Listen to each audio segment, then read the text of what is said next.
So I chose this T-level because I liked the fact that they did work experience, which not A-levels do. And this will give you like a real insight into the world of work. I chose T-levels because it's equivalent to 3 A-levels and it's more interactive than A-levels in the sense of technical work. So instead of always constantly writing down, you'll actually be getting up and doing stuff.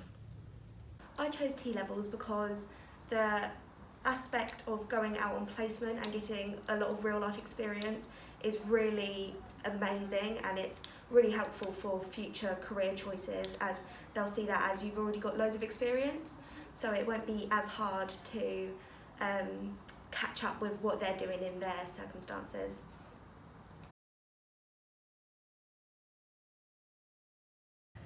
So this term we've been learning about virtual reality, facial recognition and different coding such as JavaScript and lots of Python coding.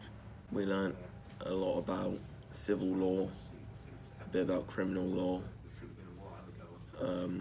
We learned about how there's a lot of planning before, like pre-construction work, before the actual build of a house.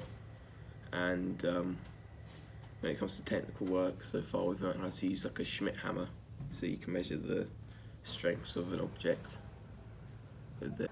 I studied how to safeguard children, how to complete risk assessments, how to help children with special needs and disabilities, and their cognitive development, how to help children develop in all areas, such as physical, educational, everything. So learn about the different types of education.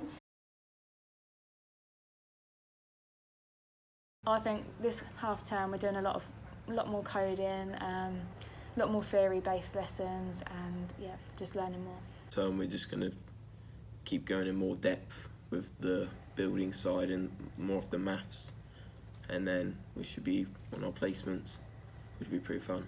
I'm really looking forward to going into the placement and seeing how I can put all my work in education into practice, and just to see what kind of places I would like to work, whether it would be preschool or a nursery or a nanny or in a primary school. I'm looking forward to learning further about the different educational routes I can go down, and just how I can further my education in the subject I'm currently doing. I would say go for it because it is really fun, especially because you do get to go into a workplace and the content is really good to learn. I would advise people to study T-levels because you're not just sat in a classroom, there will be times where you're outside, so you get a mix between both. Oh no, I'd say to anyone that wants to look into T-levels that it is a lot of work, but it is worth it. It's a really good qualification and you get a good all-round education in the subjects you'll be working on.